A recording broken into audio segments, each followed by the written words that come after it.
Si Ginoong Robert Kiyosaki, siya po ang author ng sikat na librong Rich Dad Poor Dad, ay muling gumawa ng ingay dito sa mundo ng crypto. Ayon po sa kanya ay aabot daw sa $1 million ang presyo ni Bitcoin bago sumapit ang taong 2035. At hindi lang po siya ang naniniwala rito, pati po ang co-founder ng Twitter na si Ginoong Jack Dorsey at ilang malalaking pangalan sa industriya ng ekonomiya at technology ay may kaparehong pananaw. Pero teka lang, posible nga ba talaga ito? O isa lang ba itong hype? Kaya sa video na ito ay pag-uusapan po natin kung bakit pinaniniwala ang tataas pa si Bitcoin. Ano ang mga dahilan sa likod ng matitinding predictions na ito? At higit po sa lahat ay ano ang magiging epekto nito para sa atin bilang mga Pinoy crypto traders at investors ni Bitcoin. At ayan, bago po tayo magpatuloy ay pakibasa lamang po muna ang disclaimer dito sa ibaba ng ating screen. Ayan po siya. Ang nakikita po natin sa larawang ito ay walang iba kundi si Ginoong Robert Kiyosaki. Siya po ang sikat na author ng librong Rich Dad Poor Dad. Kaya yan, maganda po talaga yung kanyang libro na yan, ang Rich Dad Poor Dad. Kaya mas maganda pong rine-recommend ko na rin po yan na magandang basahin ninyo yan kung gusto po ninyong makamit ang financial freedom. Kaya ngayon ay umpisahan po natin sa unang katanungan kung bakit po sinasabi nitong si Ginoong Robert Kiyosaki na aabot si Bitcoin sa presyong $1 million sa hinaharap.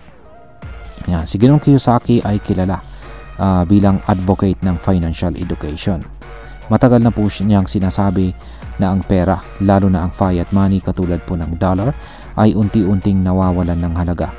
Sa isang tweet, sa kanyang tweet nitong April 2025, binanggit niya ang mga palatandaan ng nalalapit na economic depression sa Amerika, kung saan ay tumataas na utang ng mga mamamayan, lumalalang unemployment rate at ang nawawala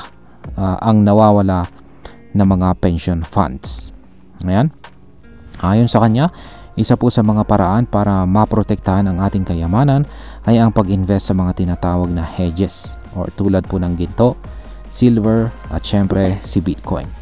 Sa tingin po ni Ginoong Kiyosaki, ang patuloy na paghina ng halaga ng dollar at pagtaas ng inflation, si Bitcoin po ang magiging bagong safe haven ng yaman ng mga tao.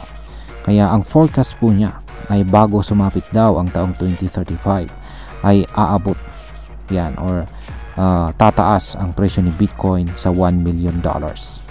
Pero may isa pang mas matinding nagsabi kung saan ay ito naman si Madam Katie Woods ng ARK Invest. Yan, siya po ay nagsasabing posibleng umabot pa si Bitcoin sa $1.5 million. Ngayon is ano naman po ang sinasabi ng ibang mga eksperto tungkol sa presyo ni Bitcoin. Ayan, hindi lamang po itong si Ginoong Kiyosaki ang may positibo na pananaw sa hinaharap ni Bitcoin. Nandito na rin si Ginoong Jack Dorsey. Yan, si Ginoong Jack Dorsey ay siya naman po ang co-founder ng Twitter. Ayan, at saka Square. Kaya ayan. At siya na rin po ay nagsabi na sa pagsapit po ng taong 2030 ay dito na rin po aabot si Bitcoin sa presyong $1 million. Mas maaga pa kaysa sa prediction ni Ginoong Robert Kiyosaki. Ayon po kay Ginoong Dorsey, ang patuloy na pagdami ng mga taong nagtitiwala at gumagamit po kay Bitcoin ang magiging dahilan sa pagtaas ng presyo nito. May isa pang kilalang crypto analyst at siya naman po si Ginoong Michael Van de Pope. Yan, at ang sabi naman po niya ay ang pagtaas ng presyo ni Bitcoin ay hindi lang dahil sa demand, kundi pati na rin sa darating na financial crash. Kapag bumagsak po ang sistema ng traditional finance, lilipat po ang mga tao sa mga alternatibong asset tulad ni Bitcoin. Isa pa sa mga kilalang personalidad ay si Adam Back. Siya naman po ang CEO ng Blockstream. Naniniwala siya na malaking epekto po ang magiging pagbuo ng Bitcoin reserve ng gobyerno ng US. Oo, tama po ang narinig mo. Ayon po sa ulat, si Pangulong Donald Trump ay bumuo ng strategic Bitcoin reserve na maaari pong maging pangunahing dahilan ng pag-surge ng presyo ni Bitcoin. Ngayon ay ang sunod po nating katanungan dito ay mas maganda ba talaga itong si Bitcoin kaysa sa gold bilang panlaban sa inflation? Ayan. Traditional po na itinuturing ang gold at saka silver bilang proteksyon laban sa inflation. Pero sa panahon po natin ngayon, mas malakas na ang ipinapakitang performance ni Bitcoin. Kaya tingnan natin ang datos. Noong taong 2015, si Bitcoin po ay nasa presyong $250 lamang. Sa loob po ng 10 taon, umakyat po siya sa mahigit $85,000. Isa pong 33,500% na growth rate. Samantalang si gold mula po sa $1,200 per ounce ay umabot na sa halos $3,315. Pero kung ikukumpara po natin ang pagtaas ng dalawa, napakalayo ng inakyat ni Bitcoin kumpara sa gold. Kaya nga maraming eksperto ngayon ang naniniwalang si Bitcoin na ang bagong digital gold. Ngayon is ano naman po ang koneksyon ng inflation at ang presyo ni Bitcoin?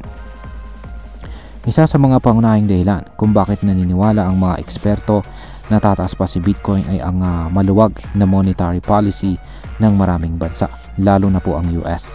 Ibig sabihin nito ay patuloy na nagpapalabas ng bagong pera ang gobyerno para suportahan ang ekonomiya. Pero may epekto ito. Bumababa po ang purchasing power ng fiat currency. Kapag humina po ang pera, naghahanap ang mga tao ng mas matatag na paglalagyan ng yaman. At dito po pumapasok si Bitcoin. Dahil limitado lang ang supply ni Bitcoin, kung saan ay nasa 21 million lang sa buong mundo, natural po itong tumataas ang kanyang halaga habang dumarami or tumataas na rin ang kanyang demand. Ngayon ipag-usapan naman po natin ang posibleng maging epekto nito para sa atin bilang mga Pinoy crypto traders at investors ni Bitcoin.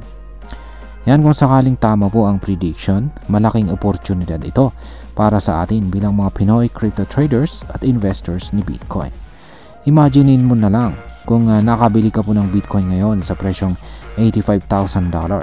Tapos, umabot nga ito sa $1 million sa loob ng 10 taon. Ilang ulit ang balik ng investment mo.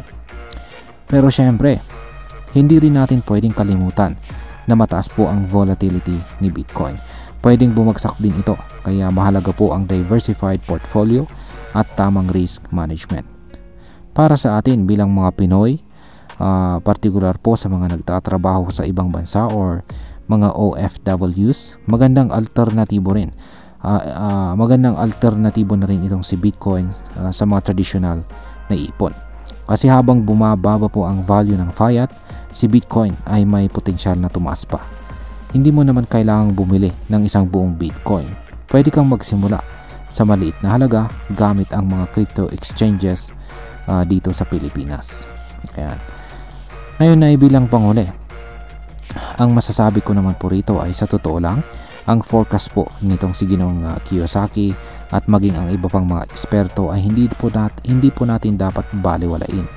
Hindi ito basta-basta opinion lang. Base po ito sa mga economic indicators, historical data at saka policy direction ng mga malalaking bansa.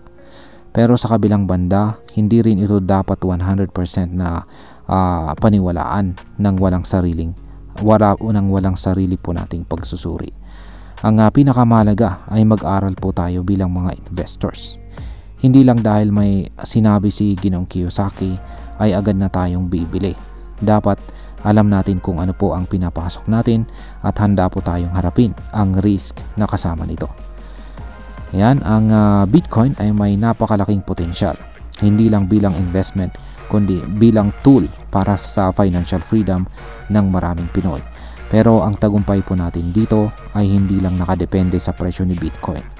Nakasalalay na rin ito sa ating kaalaman, disiplina at saka long-term mindset na dapat meron tayo. At ayan, hanggang dito na lamang po tayo sa video na ito mga ka-crypto. Marami pong salamat sa panonood. Ingat po tayo lagi at God bless po sa ating lahat.